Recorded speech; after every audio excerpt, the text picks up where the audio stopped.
नमस्कार, बहुत बहुत स्वागत है आपका। NSC 9 न्यूज देख रहे हैं आप। मैं हूं आपके साथ नेहा और इसी के साथ करते हैं बुलेटिन की आगाज। दिल्ली से खबर है, जहां भारत रत्न और पूर्व प्रधानमंत्री अटल बिहारी वाजपेयी जी के जन्म शताब्दी वर्ष के अवसर पर जिला उत्तर पश्चिम में वरिष्ठ भाजपा कार्यकर्ताओं का सम्मान समारोह आयोजित किया गया। मुख्य अतिथि के रूप में दिल्ली के मुख्यमंत्री रेखा गुप्ता, प्रदेश अध्यक्ष वीरेंद्र सचदेवा, सांसद योगेंद्र चंदोलिया, कैबिनेट मंत्री रविंद्र इंदिराज और कई विधायक इस अवसर पर मौजूद रहे।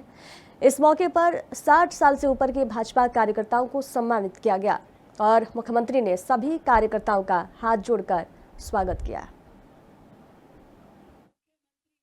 दायित्व है, पर मैं हूं आप सबकी तरह कार्यकर्ता।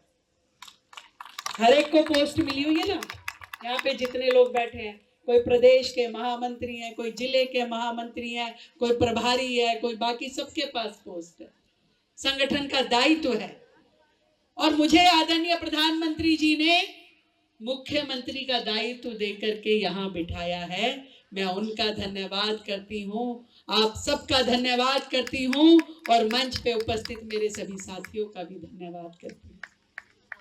और इसीलिए हमेशा मेरे मन में ये कर्तव्य बहुत रहता है कि मेरे हर काम के साथ, मेरे हर कदम के साथ में मेरे लाखों भारतीय जनता पार्टी के दिल्ली के कार्यकर्ताओं का सम्मान जुड़ा है।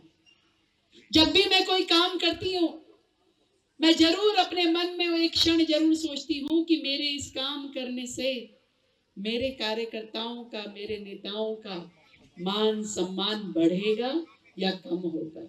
जब मैं इस बात को आश्वस्त कर लेती हूँ कि मेरे इस काम से, कोई भी काम हो, जैसे प्रभु को ध्यान करते हैं, मैं आप सबको ध्यान। इधर भाजपा द्वारा देश भर में SIR लागू करने के विरोध में कांग्रेस सक्रिय है। लोकसभा के नेता प्रतिपक्ष राहुल गांधी ने भाजपा पर वोट चोरी और लोकतंत्र कमजोर करने के आरोप लगाए। हिमाचल प्रदेश में कांग्रेस मंत्री जगत सिंह नेगी ने कहा, भाजपा सत्ता में टिकने के लिए देश की एकता और लोकतंत्र को खतरे में डाल रही है। उन्होंने बंगाल में तृणमूल कांग्रेस और जंतर मंतर घटनाओं का उदाहरण दिया, तानाशाही का आरोप लगाया और विदेश नीति में प्रधानमंत्री की सीमित भूमिका पर भी सवाल उठाए।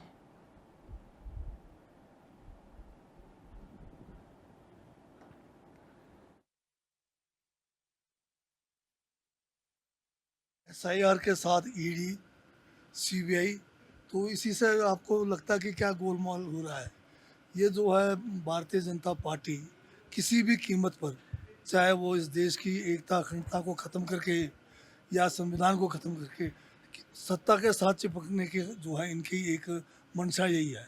अब जिस तरह से बंगाल के अंदर एक जो है वहाँ की पार्टी विशेष तृणमूल कांग्रेस जो है, उनके जो है डॉक्यूमेंट्स उसको जो है वहाँ से गायब करने कर अपने कब्जे में लेकर उसका मुफाद उठाना चाहती है, तो बहुत बड़ा गलत काम हो रहा है। और ये डायरेक्ट जो है, इससे लगता है कि देश के अंदर लोकतंत्र को समाप्त करने का की दिशा है। SIR के साथ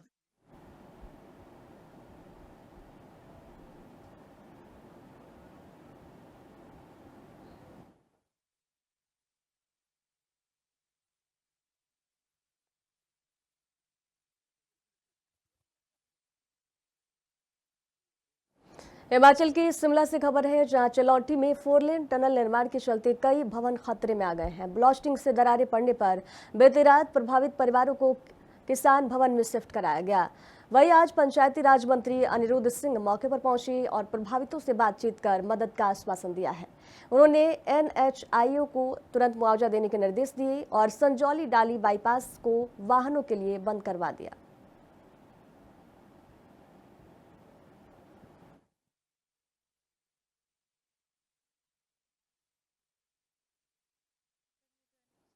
इनकी ही लापरवाही की वजह से सब कुछ।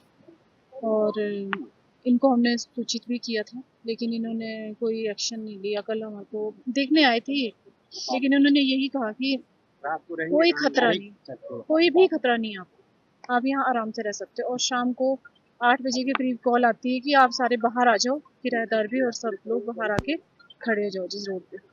तो आपने बात की है प्रशासन की आपके रहने का कहाँ? जी हाँ जी, हमने अनिरुद्ध जी से बात की है। उन्होंने हमारे को पूरा विश्वास दिलाया कि हम आपके लिए सब कुछ, मतलब जो भी इसका मुआवजा बनता है वो भी जल्द से जल्द मिलेगा और आपका रहने का इंतज़ाम भी किया जाएगा। जो है मैं पिछले 1.5 साल से जो है national highway authority of India को बोल रहा हूँ, गडकरी जी को भी बोला है, उसमें संज्ञान भी लिया है और इसी के तर्ज पे जो है कमेटीज़ बनी है। जो इनका अक्वायर्ड एरिया है उससे बाहर कोई नुकसान होता है उसके लिए कमेटीज़ ऑलरेडी बन चुकी है, न केवल हिमाचल प्रदेश में अपितु जम्मू कश्मीर और उत्तरांचल में भी इसी की तर्ज पे बनी है। इसी को देखते हुए जो नुकसान है वो तो कोई किसी बिल्डिंग में क्रैक आया है, आपने देखा है, और वो कभी भी जो है वो गिर सकते हैं, क्योंकि न केवल बिल्डिंग में क्रैक आया, ऊपर पीडब्ल्यूडी की जो रोड है, बाईपास है, उसमें उसके अंदर भी कितने बड़े बड़े क्रैक आ गए हैं, आप देख रहे हैं। इसको सबसे पहला प्राथमिकता जो है लोगों की जान बचाने का, किसी को जान। इधर राजधानी रायपुर में कांग्रेस ने मनरेगा बचाओ संग्राम अभियान को लेकर प्रेस कॉन्फ्रेंस की। शहर और ग्रामीण जिला कांग्रेस कमेटी की ओर से गांधी मैदान में स्थित कांग्रेस भवन में आयोजित इस प्रेस वार्ता में पूर्व मंत्री ताम्रध्वज साहू समेत कई वरिष्ठ नेता और पदाधिकारी मौजूद रहे। कांग्रेस नेताओं ने केंद्र सरकार द्वारा मनरेगा के नाम बदले जाने का विरोध किया और इसे गाँवों और मजदूरों के अधिकारों पर हमला बताया है। प्रेस कॉन्फ्रेंस में छत्तीसगढ़ में मनरेगा बचाओ संग्राम अभियान की रूपरेखा और आगे की रणनीति की जानकारी दी गई।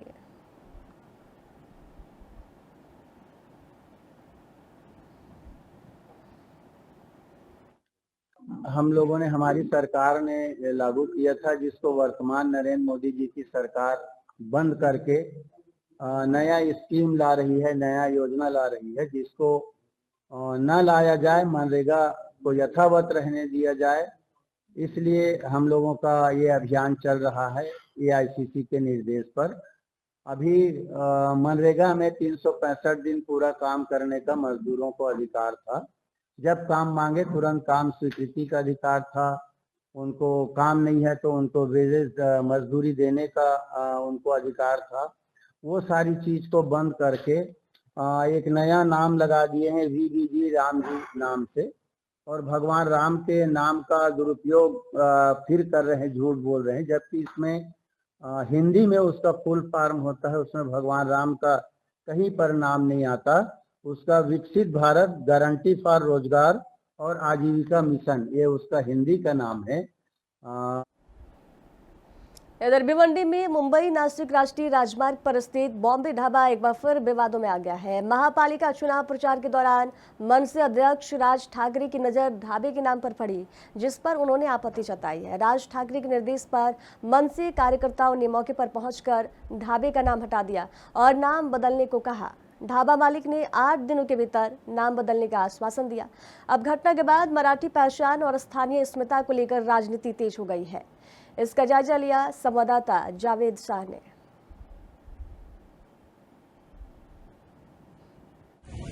नासिक राष्ट्रीय महामार्ग पर बॉम्बे ढाबे को लेकर एक बार फिर विवाद हुआ है, जहां मनसे अध्यक्ष राज ठाकरे की नजर पड़ी। उन्होंने इस ढाबे के नाम बॉम्बे पर आपत्ति जताई। राज ठाकरे चुनाव प्रचार के दौरान कल्याण से भिवंडी की तरफ जा रहे थे। इसी दौरान उन्होंने देखा कि एक ढाबे पर अभी भी बॉम्बे ढाबे का नाम लगा हुआ है।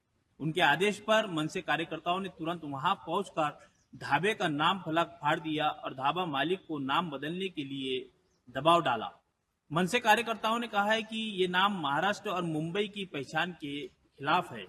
घटना के बाद ढाबा मालिक ने कहा है कि वो 8 दिनों के भीतर ढाबे का नाम बदल देगा। घटना महापालिका चुनाव के प्रचार के दौरान हुई है, जिसमें मराठी पहचान और स्थानीय अस्मिता के मुद्दों को लेकर राजनीति गरमाई हुई है। NSC 9 न्यूज के लिए जावेद शाह, मुंबई। नासिक राष्ट्रीय इधर हरियाणा के कुरुक्षेत्र में भारतीय किसान यूनियन के अध्यक्ष गुरनाम सिंह चढ़ूनी ने धान घोटाले के खिलाफ रोष मार्च निकाला और लघु सचिवालय पहुंचकर DC को ज्ञापन भी सौंपा है। उन्होंने 5,000 करोड़ रुपए के कथित घोटाले और अधिकारियों की कार्रवाई न करने की बात भी उठाई। इसके अलावा प्राइवेट स्कूलों, अस्पतालों और बिजली बिल से जुड़ी अन्य मुद्दों पर भी ज्ञापन दिया गया। बता दें कि 23 मार्च को पिपली अनाज मंडी में किसान महापंचायत आयोजित करने की घोषणा भी की गई है।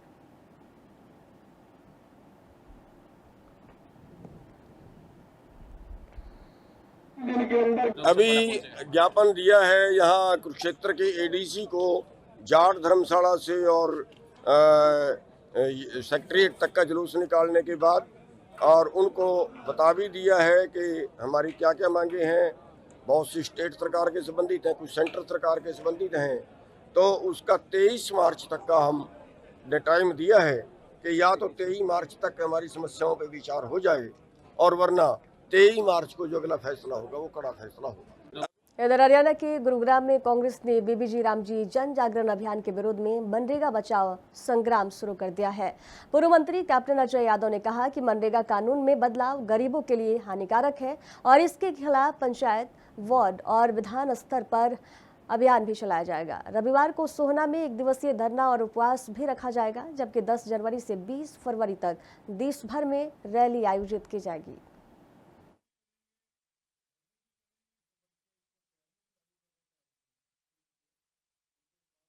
मनरेगा 2006 में लागू हुआ था, जिसको डॉक्टर मनमोहन सिंह जी, जो आज हमारे बीच में नहीं है, उस टाइम प्रधानमंत्री थे और सोनिया गांधी जी हमारी चेयरपर्सन थी, और उन लोगों ने मिलकर जो है ये मनरेगा स्कीम चलाई थी, जिससे आम जो गरीब आदमी है उसको 100 दिन की मजदूरी मिल सके।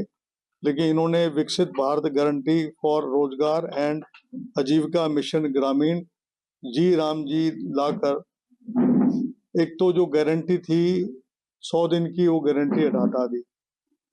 दूसरा, पहले 90% जो पैसा था वो केंद्र सरकार देती थी, अब उसको इन्होंने कम करके 60% कर दिया। पहले जो है गांव का सरपंच बोलता था कि साहब ये स्कीम हमारे यहाँ चलाई जाए एज पर रिक्वायरमेंट।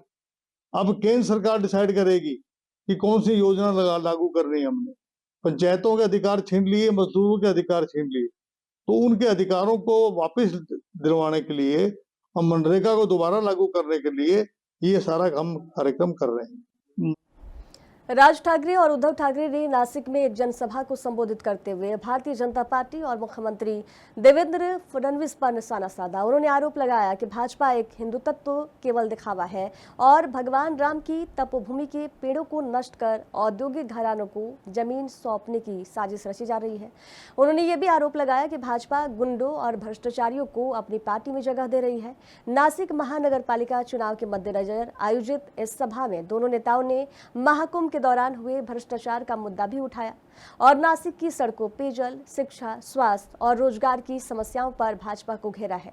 उन्होंने मतदाताओं से अपील की है कि वे पैसों की लालच में आकर वोट ना दें।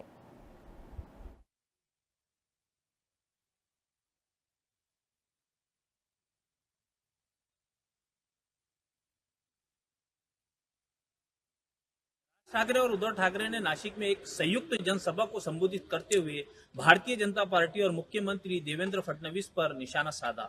उन्होंने आरोप लगाया है कि भाजपा का हिंदुत्व केवल दिखावा है और तपोभूमि की पेड़ों को नष्ट कर औद्योगिक घरानों को जमीन सौंपने की साजिश रची जा रही है। उन्होंने ये भी कहा है कि भाजपा गुंडे और भ्रष्टाचारियों को अपनी पार्टी में जगह दे रही है। नासिक महानगर पालिका चुनाव के मद्देनजर आयोजित इस सभा में दोनों नेताओं ने महाकुंभ के दौरान हुए भ्रष्टाचार का मुद्दा भी उठाया। नासिक की सड़कें, पेयजल, शिक्षा, स्वच्छता और रोजगार की समस्याओं पर भाजपा को उन्होंने इस वक्त घेरा। उन्होंने मतदाताओं से अपील की है कि वो पैसों की लालच में आकर वोट न दे। राज ठाकरे और उद्धव ठाकरे ने निर्वाचन आयोग पर भी निशाना साधा और आरोप लगाया है कि वो भाजपा के इशारों पर काम कर रहा है। राज ठाकरे ने कहा है कि जब 2012 में नासिक महानगर पालिका की सत्ता उनके हाथ में थी, तब उन्होंने नासिक की तस्वीर बदल दी थी। उद्धव ठाकरे ने कहा है कि भाजपा सत्ता के लिए कुछ भी कर सकती है। NSC 9 न्यूज के लिए मैं जावेद शाह। इधर मनरेगा की जगह बीबी रामजी जनजागरण अभियान के विरोध में कांग्रेस ने मनरेगा बचाओ अभियान शुरू कर दिया है। इसी कड़ी में यमुनानगर में हरियाणा कांग्रेस के कार्यकारी अध्यक्ष राम किशन गुर्जर ने प्रेस वार्ता कर मनरेगा में किए जा रहे बदलाव का कड़े शब्दों में विरोध किया है। राम किशन गुर्जर ने कहा कि नए प्रावधानों से राज्यों पर आर्थिक बोझ बढ़ेगा और गरीब मजदूरों को नुकसान होगा। उन्होंने कांग्रेस की ओर से चलाए जाने वाले कार्यक्रमों की सूची भी साझा की और ये बताया यह अभियान 20 फरवरी तक पंचायत से लेकर राष्ट्रीय स्तर तक चलाया जाएगा।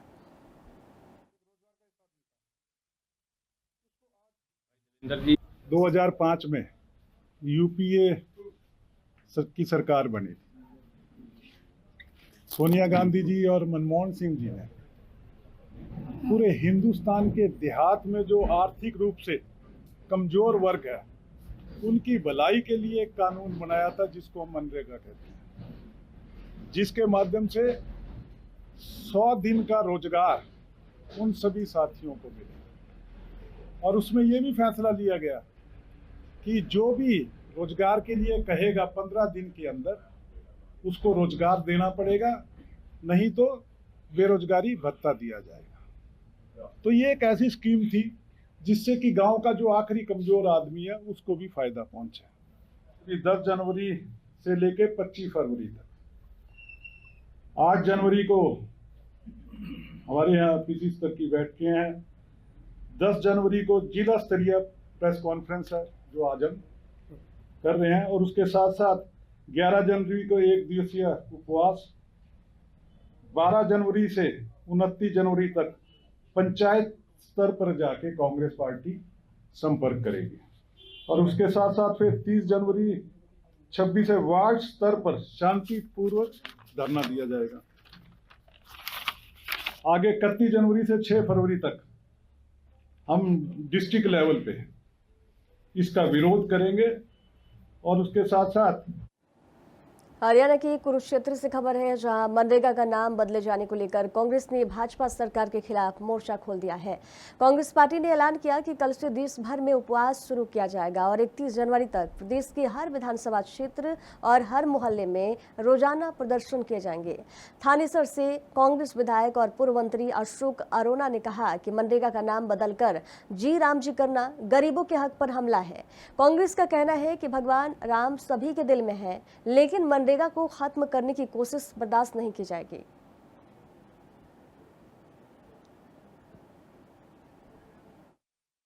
जब कांग्रेस की सरकार थी इस देश के अंदर, तो उस समय ग्रामीण अंचल में रहने वाले गरीब आदमी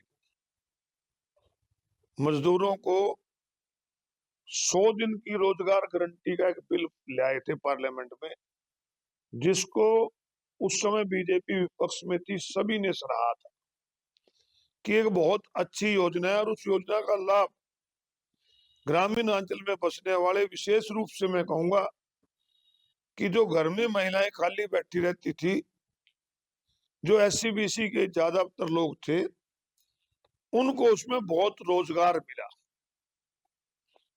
परंतु ये सरकार नहीं चाहती कि कोई आत्मनिर्भर बने। ये सरकार तो चाहती है कि सरकार पे निर्भर रहे और 5 किलो अनाज ले और पेट भरे। इसके अलावा अब खबर पंजाब के पटियाला से है, जहां तीसी वीडियो मामले में FIR दर्ज होने के बाद कांग्रेस विधायक सुखपाल सिंह खैरा ने बयान दिया।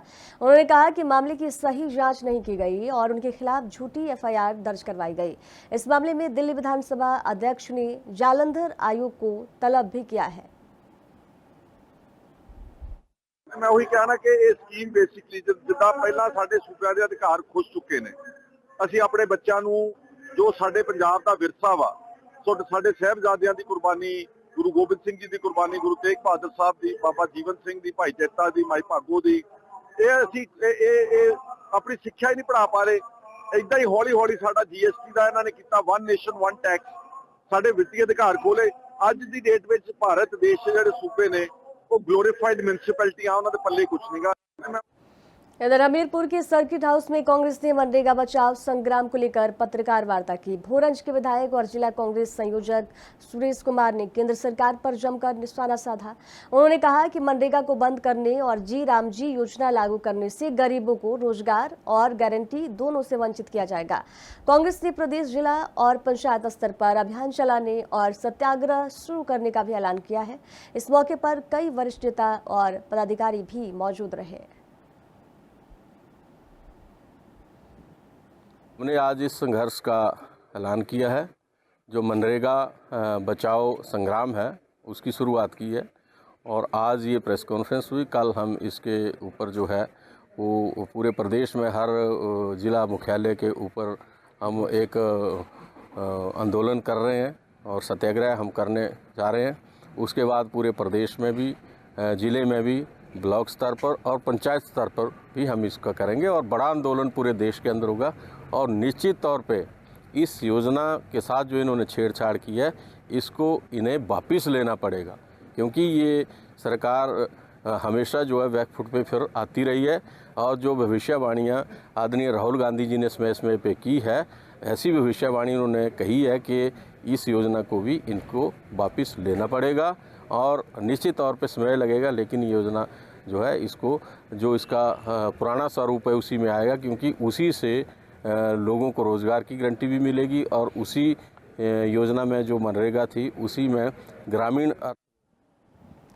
अब खबर उत्तराखंड के हल्द्वानी से है, जहां सीएम द्वारा अंकिता हत्याकांड में सीबीआई जांच की संस्तुति किए जाने के बाद प्रांतीय उद्योग व्यापार मंडल ने 11 जनवरी को होने वाला प्रदेश व्यापी प्रदर्शन वापस ले लिया है। व्यापार मंडल की प्रदेश अध्यक्ष नवीन वर्मा ने यह बताया है कि सीबीआई जांच की संस्तुति के बाद प्रदेश बंद का कोई औचित्य नहीं रह गया है। इससे प्रदेश भर के बाजार खुलेंगे और सामान्य कारोबार भी जारी रहेगा। माननीय मुख्यमंत्री जी ने शायद ये डिक्लेयर किया था शाम 5 बजे के आसपास, 5-6 बजे के आसपास की बात है। भ्रामक प्रचार जो फैला रहे हैं उनको हम किसी प्रकार का समर्थन नहीं देंगे। अब जो भी मांग हमारी सामाजिक संगठनों ने रखी थी सीबीआई जांच की, वो मांग माननीय मुख्यमंत्री जी ने मान ली है। अब हम लोग सीधे सीधे किसी प्रकार के बंद में कोई भी व्यापार मंडल की, हमारी 383 इकाइयाँ पूरे प्रदेश में है, कोई भी इकाई इसमें भागीदारी नहीं करेगी। माननीय मुख्यमंत्री।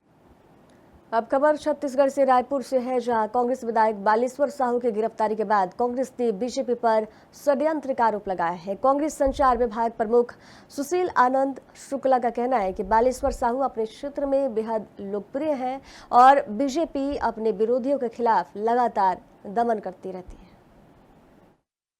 अब विधायक बालेश्वर साहू अपने क्षेत्र की जनता के लिए बहुत ज्यादा मुखर है और लगातार वो सरकार के भ्रष्टाचार के खिलाफ, सरकार की अकर्मण्यता के खिलाफ आवाज उठाते रहे हैं। यही कारण है कि 3-4 महीना पहले भारतीय जनता पार्टी की सरकार ने बिना किसी साक्ष्य के षड्यंत्र पूर्वक उनके खिलाफ एफआईआर दर्ज किया और क्योंकि अब एफआईआर दर्ज हुआ था तो अदालत में उनको पेश किया गया, जहां से उनको जेल भेज दिया गया। यह मामला सीधे सीधे राजनीतिक रूप से विद्वेष का है, राजनीतिक बदले की भावना बनाने का है। मनरेगा के नाम बदले जाने को लेकर आज कांग्रेस कार्यकर्ताओं की सर्किट हाउस में बैठक हुई। बैठक में जिलाध्यक्ष और बसेड़ी विधायक संजय कुमार, धौलपुर विधायक शोभा रानी कुशवाहा और प्रभारी अजीत यादव ने कार्यकर्ताओं को संबोधित किया। कांग्रेस नेताओं ने मनरेगा के नाम पर परिवर्तन का विरोध करते हुए कहा कि इस योजना से राजस्थान में बड़े स्तर पर रोजगार मिला है। उन्होंने सवाल उठाया कि नाम बदलने के बाद गरीबों को रोजगार कैसे मिलेगा, ये चिंता का विषय है।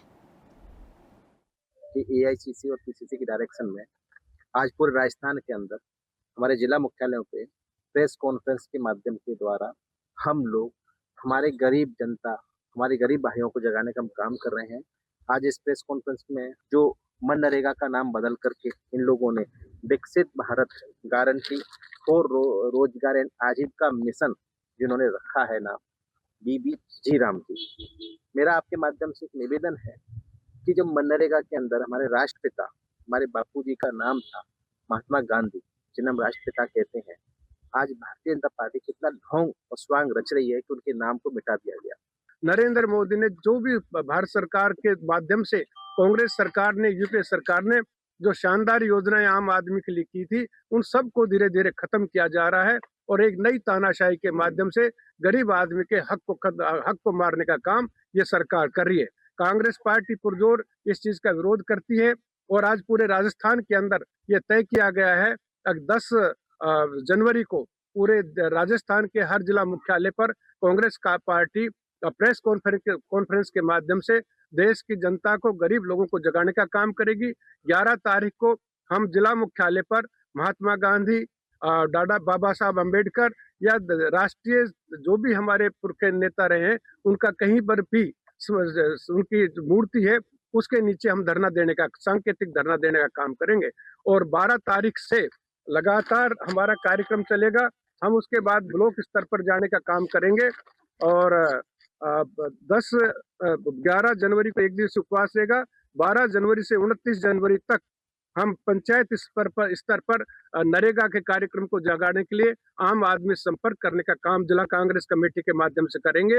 इस तरह से भारतीय जनता पार्टी के आदरणीय नरेंद्र मोदी जी ने जो नाम बदला है इस और मनरेगा जो नाम था, क्या इससे कोई बुराई थी? मैं तो यही चाहती हूँ कि नाम कोई भी हो, लेकिन हमारी जनता जनार्दन को, चाहे गरीब शहर के हो चाहे गांव के हो, सभी को काम मिलना चाहिए। जिस तरह से आज के टाइम में लोगों को काम नहीं मिल रहा है और जिससे लोग गरीब मजदूर परेशान हैं। और मैं तो ये कहूँगी आदरणीय नरेंद्र मोदी जी ने लोकसभा में नरेगा स्कीम की जो खिल्ली उड़ाई है, ये बेहद बेकार है। और मैं यही कहूँगी पुनः के सभी को रोजगार हमारे भाई बंधु हैं उनको दिया जाए, जिससे उनका सम्मान बढ़े और उनकी घर गृहस्थी चले। इधर धौलपुर के सहजपुर गांव में शुक्रवार को एक सड़क हादसे में 55 वर्षीय महिला राम कटोरी की मौत हो गई। वे सड़क पार कर रही थी, तभी तेज रफ्तार वाहन ने उसे टक्कर मार दी। घायल अवस्था में उसे हॉस्पिटल ले जाया गया, जहां डॉक्टरों ने उसे मृत घोषित कर दिया। पुलिस ने मामला दर्ज कर वाहन की तलाश शुरू कर दी है और पूरे गाँव में मातम का माहौल है। ये सहजपुर गाँव में श्रीमती राम कटोरी की एक पिकअप ने एक्सीडेंट कर दिया था, जिसके द्वारा इलाज मृत्यु हुई है, जिसके पोस्टमार्टम की कार्रवाई जारी है और मुकदमा दर्ज कर लिया गया है। विधि अनुसार कार्रवाई की जाएगी। समय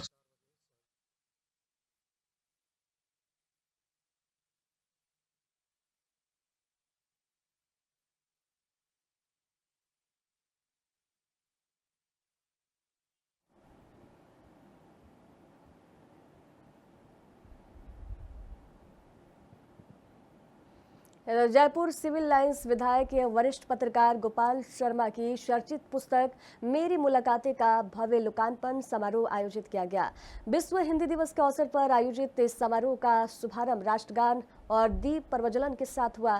कार्यक्रम में राज्यपाल हरिबाऊ किशन राव बागड़े मुख्य अतिथि के रूप में उपस्थित रहे, जबकि समारोह की अध्यक्षता विधानसभा अध्यक्ष वासुदेव देवनानी ने की।